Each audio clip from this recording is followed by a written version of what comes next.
Hey, what's up, guys? Welcome back to one more episode of Askamentor. The reason why we do this episode is to make sure that every entrepreneur who's watching this gets maximum value and he can leapfrog in his journey of entrepreneurship. So, saying that, I welcome Mr. Sovan again back to the show. Now, today's question is by Moeen Sheikh, and he's asking how to validate idea. How can we be niche and unique from other and simultaneously that is solid? So, how can we be unique and also be solid? That's a simple question. Okay, Yeah. great. Thank you, Kashyap. Fantastic question, Moeen. How to validate idea? There are two different questions here, so we'll address both the questions separately. So, first is how to validate the idea. Now, moment you have an idea, you need to first identify what problem that you are trying to solve. What is the Mhm. problem, right? And once you identify the problem that you are trying to solve, we validate this problem and eventually the idea at four different stages. Four different stages. The first is you start doing customer interviews, understand what is the problem that they're facing, and is the problem that you are trying to solve matches with your customers' problems. So that is the first level of validation. Now, many companies, many startups, they fail at this stage because they think there is an idea and they come up with a product and they directly try to hit the market, and then Mm. there are no buyers, no customers who are willing to pay for it. So this is at the first level of the touch point with the customer. Now, yesterday we looked at one of the startup. They were coming up with a 3D walkthrough of their interior designing, how that can be done, right? Now, if we take that particular example, now this particular walkthrough can be used by the end customers. It can be used by interior designers. It can also be used by developers, builders and developers, right? Mm. So the customer segmentation is completely different here. Three different types of customer segments, and then you go and start doing interviews with all these three different customer segments to understand which problem you are solving for which customer segment, right? And then figure out what is your real problem, which is the problem that you want to solve in the market, right? So Mm. that is one of the example. And once you have understood that the problem that you are solving is the right problem, then you come up with a solution.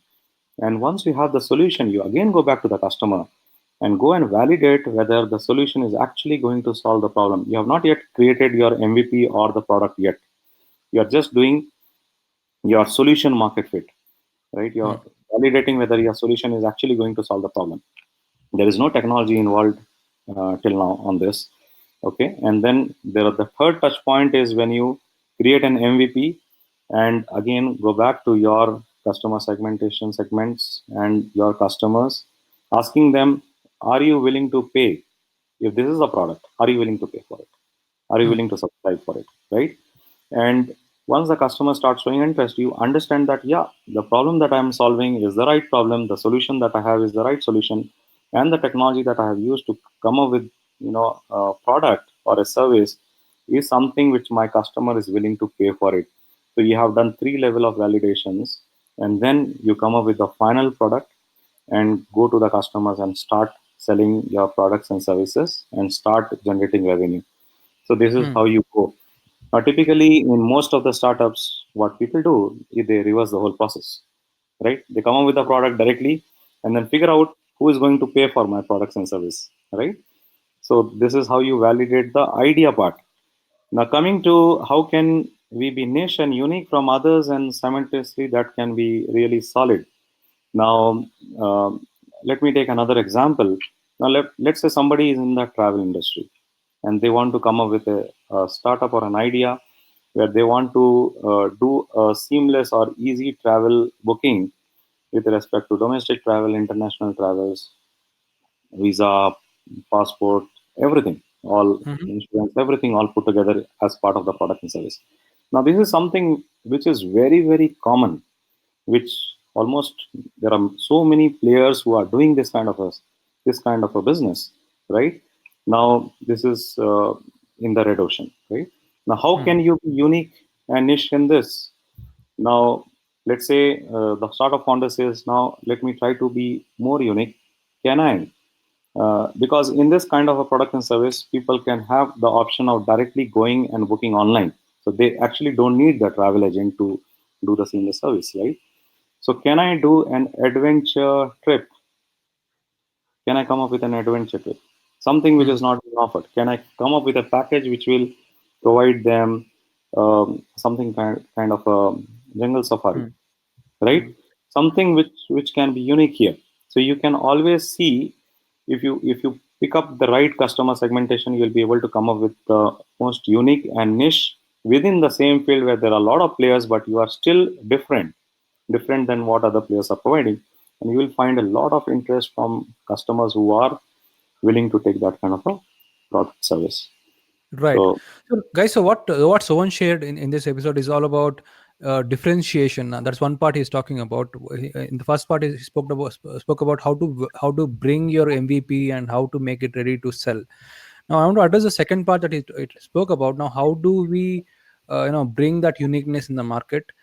The fact of the matter is, every day, every minute, the market is changing. What was true yesterday is no more true today. So now, if that is the case, you are always looking at differentiating and bringing, okay, which element is working, and every red ocean company that you find yourself in is always evolving, and you want to look at where the customer is flowing and create a product around that. right, very true, Kashyap. And here also, your interviews with the customers will always work.